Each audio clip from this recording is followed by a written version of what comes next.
Bienvenidos a Privacy Privacy Podcast, un podcast dedicado a la protección de datos de España, en el que hablaremos con diferentes especialistas del sector para conocer sus experiencias y las mejores prácticas que implementan para cumplir con la protección de datos en las empresas.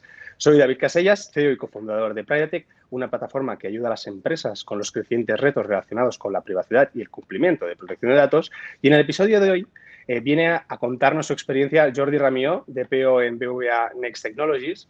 Jordi, en sus casi 15 años de experiencia, ha trabajado estrechamente en auditoría y consultoría de sistemas de información, seguridad informática, cumplimiento normativo y protección de datos, tanto en proyectos nacionales como internacionales. Actualmente lleva 2 años y medio como DPO y responsable de control interno de BBVA Next Technologies.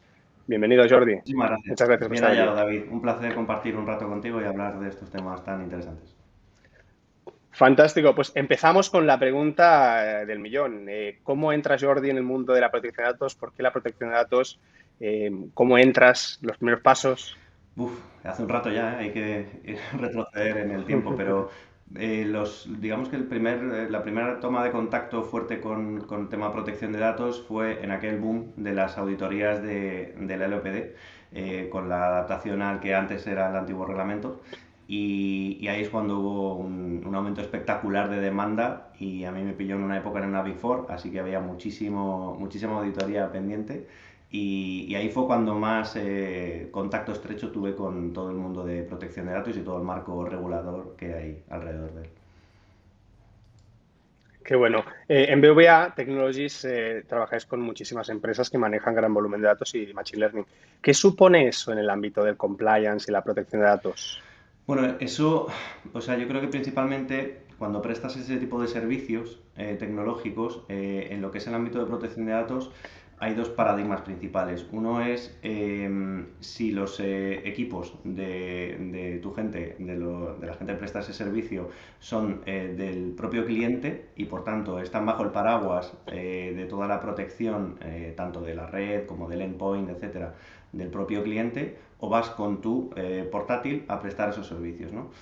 Eso lo que hace es que tengas que poner el foco de una forma u otra en ciertos aspectos de seguridad, tanto de forma procedimental como técnicos, que hacen pues eso, que tengas que velar por una cosa u otra, ¿no? Pero hay que poner un foco muy importante porque al final estás teniendo acceso a datos de un tercero. Entonces, en calidad de encargado del tratamiento, pues hay que tener todo un poquito en orden para poder velar por ello. Totalmente. Y además, bueno, hablábamos que más de 15 años, con lo cual has visto muchas evoluciones, ¿eh? No te voy a preguntar por la LEUPD y el RGPD, que esto sería muy fácil, pero sí que me gustaría que valoraras y también nos explicaras cómo se ha hecho la transición al mundo cloud. Porque claro, veníamos de un mundo donde Internet era una cosa, en 15 años yo creo que es completamente otra y entiendo que habrá pues más problemas de seguridad, también de privacidad. ¿Cómo valoras ahora la nube y un poco los problemas y los beneficios también, evidentemente, que tiene? Sí, es curioso porque también ha cambiado todo radicalmente en los últimos años, ¿no? Y en algunas últimas reuniones justo han ido saliendo estos temas. Y es cierto que antes, en el mundo antiguo, por así decirlo, antes del cloud, donde todo lo tenías que desplegar básicamente on-premise, ya sería en tus propias instalaciones o alquilando un housing o un hosting, pero al fin y al cabo tú tenías las máquinas, ¿no? En alguna parte. Y eso implica, evidentemente, una cantidad de medidas de seguridad, ya no solo a nivel lógico, sino a nivel físico, que al venir toda esta invasión del mundo cloud, de alguna forma delegas en un tercero, ¿no? Evidentemente tienes que velar, o sea, se meten en la ecuación otra serie de cosas en la que si antes digamos que no había tantos aspectos que tenías que revisar con aquel proveedor de hosting o de hosting, ahora tienes que asegurarte además tú, en función de la nube que cojas, ¿no? De cómo implementas tú tu arquitectura allí. Pero hay muchas cosas que antes tenías que hacer que efectivamente ahora no haces, ¿no? Es como una especie de trade-off entre lo que antes te requería montártelo tú y ahora que te lo haga otro, ¿no? Eso sí que es cierto que además acelera de una forma exponencial el tiempo de despliegue de soluciones y de arquitecturas. Antes, pues bueno, montar toda la arquitectura hardware pues, es algo complejo y que no se hace de un día para otro, ¿no? Y ahora es muy fácil desplegar en horas una arquitectura robusta, completa, en una nube, ¿no? Entonces, es curioso como eso, tanto a nivel de compliance además, te implica tener otras medidas puestas en marcha que no son las que antes teníamos, ¿no? Entonces, yo creo que cambia un poco la foto completa, la verdad. De hecho, algo bueno, ¿no? Muchas cosas buenas habrán, Jordi, pero una de ellas es precisamente que nos haya permitido el teletrabajo, ¿no? El trabajo a distancia y en remoto, que el cloud nos ha permitido. Me imagino que vosotros en BVA, evidentemente, como todas las empresas, ha tenido que, de una manera, no sé si dramática como en algunos casos, pero sí en un corto plazo, tener que adaptarse, ¿no? ¿Cómo ha sido esta adaptación también, evidentemente, en nuestro campo, el mundo de la privacidad? ¿Cómo lo habéis vivido? ¿Qué acciones habéis tomado también en este sentido para, de algún modo, que no se vieran todas vuestras estrategias truncadas, ¿no? Y poder mantenerlas a medida que, evidentemente, pues se pudieran? Pues mira, personalmente nosotros en BBVA Next Technologies ya de alguna forma estábamos bastante adecuados al mundo del teletrabajo porque ya teníamos regulados hasta 2 días de teletrabajo en función de las necesidades de proyecto y demás antes de la pandemia, ¿no? Entonces era muy normal que en los equipos hubiera gente que había días que teletrabajaba y días que iba en presencial, ¿no? A la oficina o a cliente. Entonces de alguna forma ha sido aumentarlo aún más la foto del teletrabajo a que sea evidentemente masivo para todos, pero sí que teníamos articulada esa normalidad dentro de la empresa, ¿no? Entonces quizá no ha sido un cambio tan drástico como sí que puede haber sido para otras empresas en las que el formato presencial más tradicional era el único que había, ¿no?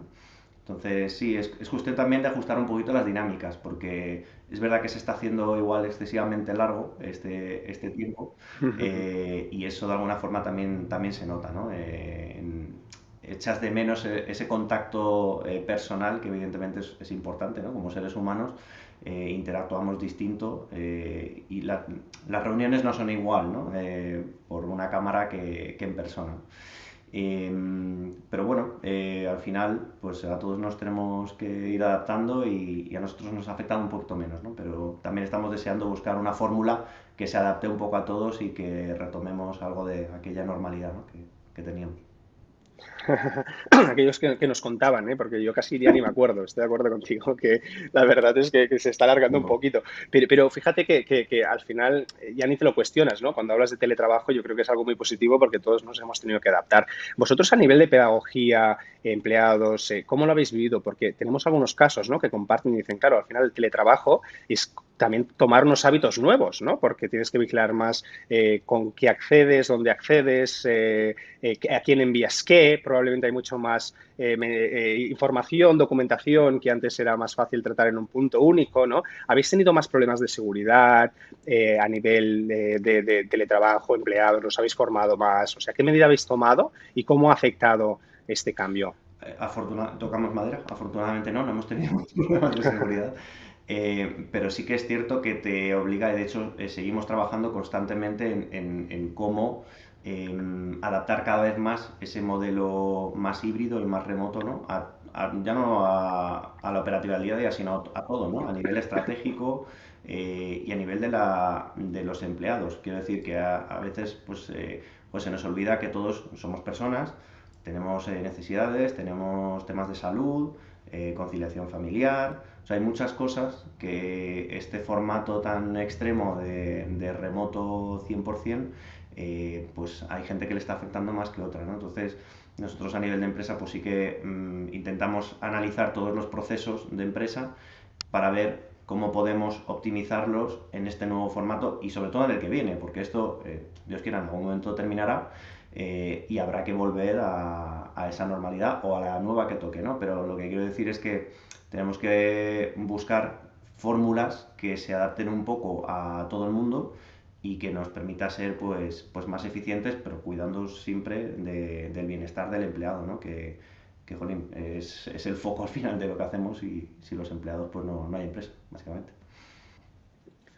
Totalmente, y de hecho es un punto muy bueno que hables de los empleados, ¿no? Porque ahora hablaban de todo lo que se va a aprobar, de denuncias anónimas, canales internos también.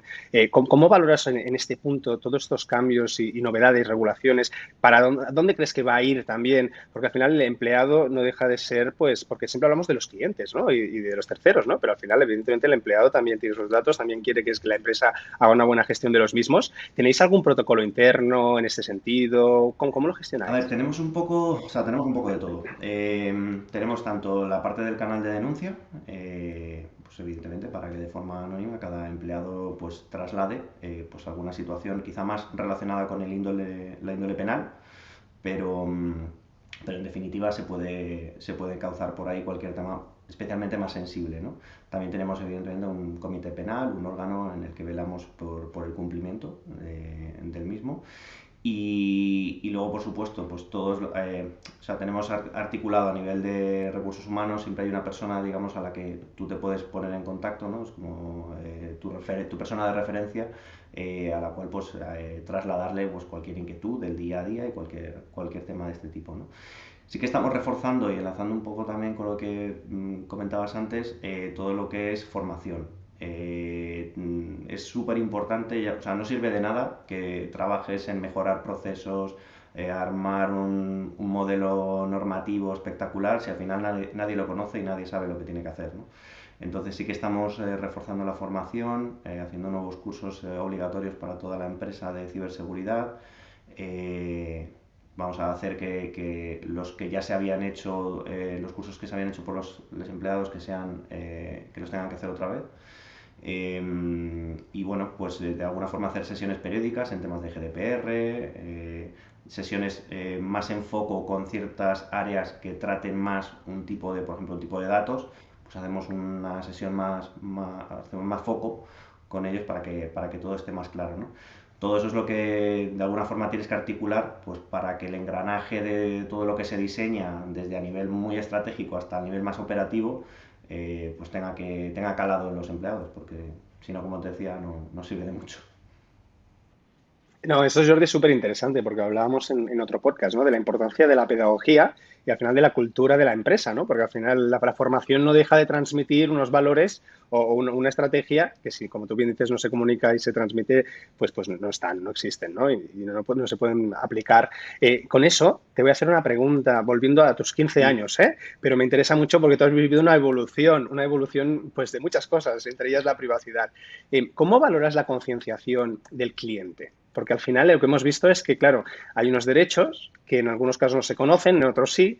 ¿Cómo valoras en este trayecto la concienciación? La gente conoce sus derechos, los reclama, los aplica, va a más. ¿Cómo lo has vivido y lo vives? Vamos, yo lo he visto clarísimo. Cada vez los clientes saben más. O sea, se nota, pero muchísimo, y a todos los niveles. Me refiero a nivel cliente-empresa, donde nosotros como empresa vendemos servicios a otras empresas, pero también cuando estaba en el otro lado y había un cliente final, también, o sea, desde unos hasta otros, a nivel de empresa hay una concienciación y un conocimiento de todo el marco normativo muchísimo más profundo, y eso se traslada pues desde que cuando vas a hacer ofertas se te pide muchísimo más detalle y que argumentes mucho mejor pues cuáles son tus medidas de seguridad, cuáles son tu normativa interna, un poco asegurarse, ¿no? De que como futuro encargado del tratamiento, pues evidentemente sabes cómo tienes que hacer las cosas y que tienes los medios para hacerlo, ¿no? Pero luego a nivel incluso de que sigo tocando madera, que no tenemos, pero cuando voy revisando las multas que hay en la agencia, jolín, a veces te las lees y ves el detalle de personas, un ciudadano cualquiera de la calle, que con conocimiento exhaustivo de la normativa es pleno conocedor de sus derechos y que en base al artículo X sabe que eso que le ha hecho el vecino o tal empresa está mal, y por ello pone su denuncia y ahí se articula la multa, ¿no? Entonces, yo la verdad es que tanto en el mundo empresa como cliente final, la verdad es que sí que he apreciado que desde hace muchos años, donde, bueno, pues sí, se hablaba en algunos ámbitos de protección de datos, de la LOPD, aquella y tal, pero bueno, hacia ahora, mundo GDPR y demás, un mundo muchísimo más conectado y más tecnológico, cada vez todo el mundo conoce más y mejor.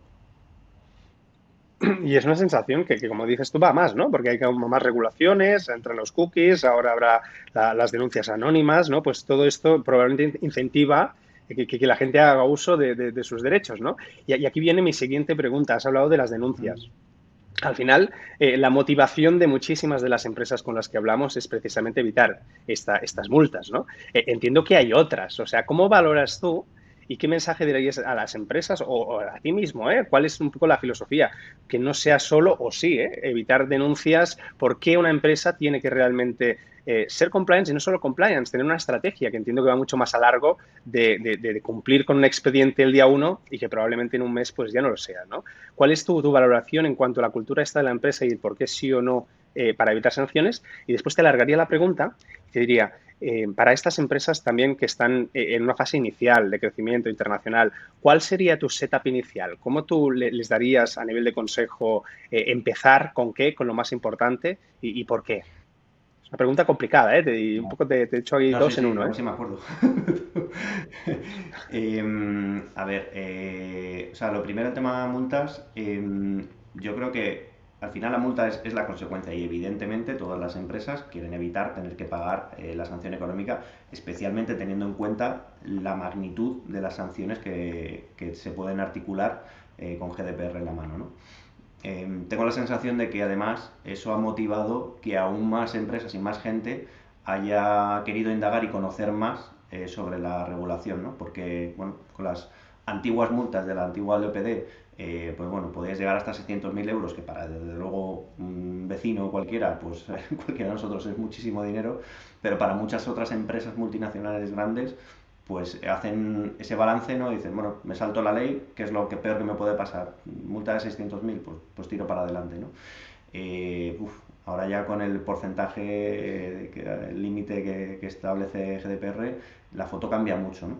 Pero más allá de, evidentemente, la parte económica, creo que hay una parte también fundamental que es la reputacional. O sea, yo entiendo que ninguna empresa quiere pagar la multa económica, pero tampoco creo que ninguna empresa le convenga pues salir en las noticias o salir en el sector o ser conocida por precisamente pues saltarse las normativas, ¿no? Eso al final se traduce o se debería traducir en menos clientes, en que si alguien, pues, oye, si la empresa A se salta las normas y en la B van a cuidar mis datos, pues tiro por la B. Entonces, yo creo que el aspecto reputacional, más allá de que el compliance, bueno, pues está por algo, ¿no? Y que hay que cumplirlo, todos debemos cumplir nuestras normas, los ciudadanos, las empresas, todo el mundo, ¿no? Pero sí que no olvidaría la parte reputacional, más allá de la meramente económica, ¿no? Y luego sobre tu segunda parte de la pregunta, ¿por dónde empezar? Yo creo que es muy importante cuando si lo que te refieres es casi un rollo startup o tengo que empezar, ¿no? O quiero montar una empresa, un poco por dónde empiezo. Es verdad que en el ámbito de compliance cada vez es más complejo saber cuáles son las normativas que te aplican porque cada vez hay más normativa, ya sea local, a nivel nacional, como a nivel europeo, como además si vas a operar a nivel internacional, tienes que también conocer las leyes de aquellos países donde vas a hacer negocio, ¿no? Entonces, yo creo que es complejo, pero lo primero que haría es, efectivamente, en función de mi modelo de negocio, qué es lo que voy a hacer y dónde lo voy a hacer. Entonces, en función de eso, sí que me iría a investigar, oye, pues si voy a operar en ciertos mercados, pues me aplican estas normativas, ¿no? Y luego haría una prioridad en función de la relevancia o del impacto que puede tener el cumplimiento o el no cumplimiento de todas esas normativas, ¿no? Pero insisto que creo que he estado estos días además haciendo un programa de cumplimiento y es algo que ha salido, es decir, oye, pues es que cada vez hay más cosas que cumplir y es realmente complejo, ¿eh? Según crece la escala de una empresa, hay mucha normativa, sobre todo internacional, que hay que conocerla, claro, para no saltarse. Totalmente, ¿eh? De hecho, fíjate, lo que tú dices del conocimiento es básico, y más un conocimiento que tienes que estar constantemente también actualizando, ¿no? Porque Brasil acaba de sacar la suya, estoy leyendo mucho estos días sobre Estados Unidos, que están hablando del marco único americano y la CCPA, ver cómo aplica, pero precisamente hay muchísimo cambio. ¿Cómo lo haces, Jordi? Danos tu secreto para estar al día de todo, lees fuentes, ahí vas a webinars, ¿cómo lo haces para estar tan al día de Un todo? poco de todo me temo, como tú, seguro. Quiero decir, pues te intentas suscribir a ciertos servicios que te den alertas sobre nuevas normativas. Hay ciertas páginas donde sí que puedes ver normativas que aplican a ciertos países. Estar un poco al día, quiero decir, esto ya no solo es en el mundo de compliance, sino además en la vertiente tecnológica. es que convergen dos sectores que tanto cumplimiento normativo, protección de datos como tecnología, es que son mundos, especialmente el de la tecnología, que es que van a una velocidad de vértigo. Entonces, la formación constante y estar pendiente, la verdad es que es un requisito, no es algo casi voluntarista, porque te puedes quedar desfasado en un tiempo récord, ¿no? Entonces, al final, intentas un poco de todo, ¿no? Entre las páginas de confianza, alertas y un poco el sector también en el que te mueves, ¿no? Y ciertos contactos. Un poco de todo. Y los podcasts, que Sí, seguro que también, como el nuestro, hay de muchos somos, interesantes, pues, de muchos ayudan. interesantes. Claro que sí. Tema estrella, que me lo estaba guardando porque te lo he comentado antes, ISO 27001. O sea, nosotros estamos viendo que cada vez más hay empresas que de algún modo quieren reflejar su compromiso, ¿no? Con este certificado, ¿no? Y sobre todo incluso en alguna que yo hablé, me decía, no, es que esto nos puede ayudar incluso a incrementar el valor de bolsa de nuestra empresa, ¿no? De la confianza de los inversores, porque realmente, pues ahora mismo más que nunca, es el momento de diferenciarse también entre otras empresas. Primero te diría, ¿cómo valoras la ISO 27001? Porque ahora se está hablando muchísimo más que hace unos meses. Y segundo, la necesidad o no, desde tu punto de vista, y qué tipo de empresas igual la necesitan más o menos, ¿no? Yo creo que marcos como el de la ISO 27001 son muy importantes y creo que son más importantes recientemente, más que antes, quizá derivados por aspectos como tal y como se ha redactado la normativa europea, ¿no? Con GDPR. Cuando antes en la antigua normativa, sabes que teníamos muy clarito todos los artículos del 88 al 103, donde teníamos todas las medidas técnicas de seguridad y tú sabías que en función del tipo de datos que tenías que aplicar unos u otros y ya está, pues estaba todo muy claro. Es seguir un poco el checklist, por así decirlo, ¿no? O al menos a mínimos. Ahora no, ahora un poco lo dejan en tus manos y sabes que tienes que aplicar pues, las medidas técnicas y organizativas adecuadas y proporcionales para proteger tus datos, ¿no? Entonces es como mucha gente ahora pues, que se tiene que iniciar en poner en marcha normativas, en medidas técnicas, etcétera, pues, tú te lo lees y dices, ¿y por dónde empiezo? O sea, ¿qué hago? ¿No? Entonces ahí es donde tienes que acudir, más allá de un best practice que se te pueda ocurrir a ti, que puede estar bien o mal, pero evidentemente mirarte contra un marco, contra un estándar, además reconocido a nivel internacional, yo creo que es una buena forma, ¿no?, de comenzar. Por eso yo creo que normativas como la 27001 o normativas como las del NIST, que tienen muchísimas, yo creo que son marcos de referencia súper super válidos para implementar todo lo que es seguridad de la información, ¿no? Y que de alguna forma también redunda en protección de datos, ¿no? Al final la información la acabas teniendo en sistemas de información, así que yo creo que debe ser uno de los motivos por los cuales se consolida un poco el liderazgo, por así decirlo, de ese tipo de normativa, ¿no? ¿Y a qué empresas le recomendarías más hacer una ISO 27001? Yo creo que quizá tiene especial valor para empresas en las que se preste la venta o se genere producto. Creo que y además a partir de cierto tamaño, ¿no? Son evidentemente marcos que los puedes aplicar a cualquier tipo de empresa, pero sí que es cierto que, bueno, no dejan de ser rigurosos. Quiero decir que no cualquier empresa en 2 días se certifica la 27001, ¿no?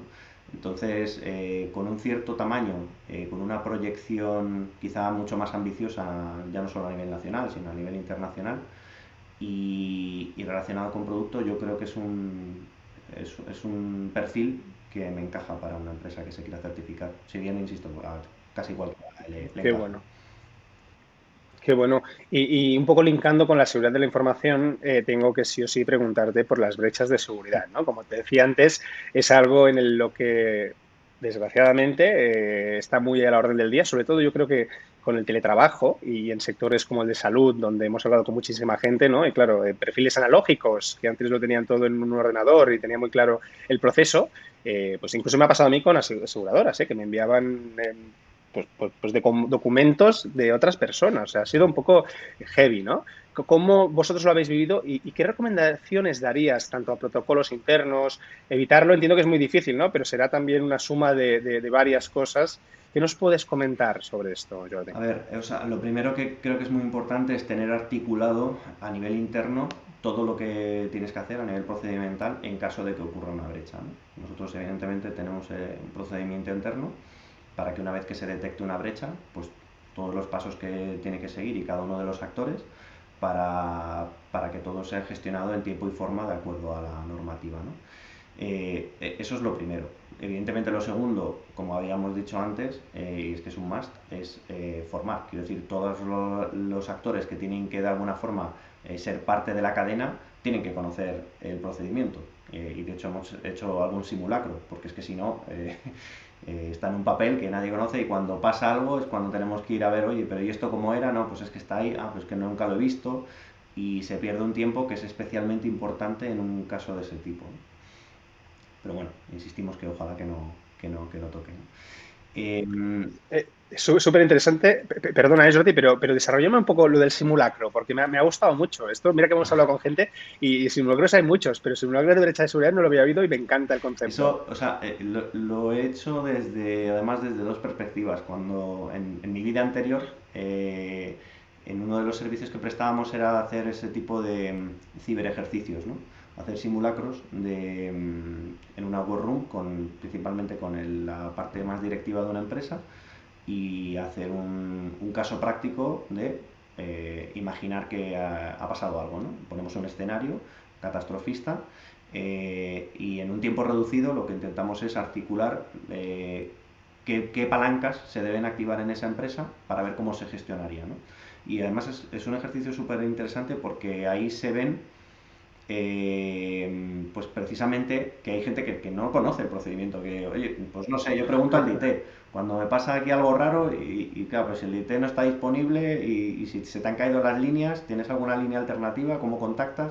O sea, empiezan a salir debates que creo que son muy enriquecedores y es cierto que es difícil además planteárselo todo, ¿no? Yo creo que hasta hace un año y medio pues tampoco nadie tenía el tema de una pandemia a nivel mundial, bueno, pues bueno, en algún documento estaba ahí como una posible cosa, pero tampoco, y mira, pues al final las cosas acaban pasando, ¿no? Entonces, desde esa parte sí que lo hemos hecho, y simulacros de todo tipo, pero luego, por ejemplo, en nuestra empresa lo que sí hicimos es, pues eso, imaginar que había una brecha de seguridad en un sistema de información y en una cadena, o sea, simular toda la cadena, qué es lo que haría cada uno, notificando a nivel interno al propio banco, a todas las personas que deberían estar involucradas, si fuera un caso real, para ver qué tipo de correo se manda, con qué modelo, qué procedimiento se sigue, qué se tiene que esperar, cuándo, si tengo que comunicar o no con la Agencia Española de Protección de Datos, pues eso, o sea, hacer qué pasaría si fuera realidad, ¿no? Y creo que son ejercicios muy, muy positivos. Súper interesante, ¿eh? Súper interesante porque es verdad que es un ejercicio que nunca había oído como tal, ¿no? Porque acostumbras a hacer otro tipo de simulacros, pero tiene sentido para ver dónde estás también, ¿no? Y no esperar a encontrarte el día que sucede. Sí, Es muy buen siempre punto, sacas, muy buen siempre punto, sacas Jordi. lecciones aprendidas, ¿eh? Siempre. Y porque además, Qué bueno. además cuando hay rotación en los equipos, cuando hay áreas que pues cambian de responsables o bueno, hay cambios en las empresas, evidentemente, ¿no? Es especialmente bueno pues hacer ese tipo de cosas pues para que todos estemos en sintonía y que no nos pille fríos. Si algún día pues Dios no quiere, pues hay que hacerlo, pues que sea mucho más ágil y fluido para todos. Qué bueno. Última pregunta, Jordi, y esta es la que más me gusta a mí. Cuéntanos una anécdota divertida o no tan divertida como quieras, pero de tus 15 años, más de 15, casi 15 años como DPO en el mundo de la privacidad, seguro que tienes alguna divertida que puedas compartir con todos nosotros, algo curioso que te haya pasado. Pues a ver, estoy haciendo memoria. Aquí te he pillado, ¿eh? No, yo para No, darte no, no, ideas, ¿eh? Puede ser un mal momento o me, un me buen viene- me momento. vienen, me vienen Pe- cosas, me vienen cosas. Sí. Pues la verdad es que hace muchos años, en una auditoría del OPD, sí que estábamos en un cliente y bueno, preguntamos, o sea, partíamos de la foto anterior, ¿no? Cuando antes eran bienales y obligatorias las auditorías del OPD, pues vimos qué se había hecho, ¿no? Y entonces, al preguntar cómo había ido la auditoría anterior a la nuestra, no estaban muy contentos porque parece ser que el auditor de turno, pues cuando quiso probar el tema de los sistemas de información en el CPD, pues parece que tuvo la felicidad de probar a lo bestia si el sistema de alimentación ininterrumpida funcionaba y directamente cortó la luz del CPD. Entonces, a ver, ese tipo de cosas, o sea, las pruebas con gaseosa. Entonces, la verdad es que no, nunca me había encontrado un caso así, o la verdad es que es un auditor muy echado para adelante, por así decirlo, ¿no? Yo creo que no hay Qué que... bueno. No, hombre, aquí al final me imagino que historias hay para todos y, al final, pues bueno, tienes que encontrarlas y siempre con una sonrisa porque no nos queda otra, ¿no? Y al final es Sí, lo que sí. toca. Jordi, muchísimas gracias. La verdad es que he disfrutado muchísimo. Nos quedamos con puntos muy interesantes de tu experiencia y de tus tips también y todo lo que hemos aprendido. Gracias por compartir con nosotros este rato. Muchísimas gracias a ti, David, a todo el equipo. Un placer formar parte y nada, que os vaya genial. Enhorabuena por la iniciativa, que este tipo de cosas yo creo que es un Muchas motor gracias. más para efectivamente hacer que toda la comunidad pues compartamos un ratito y estemos más al día y compartir conocimiento. Así que un placer y nada, hasta la próxima.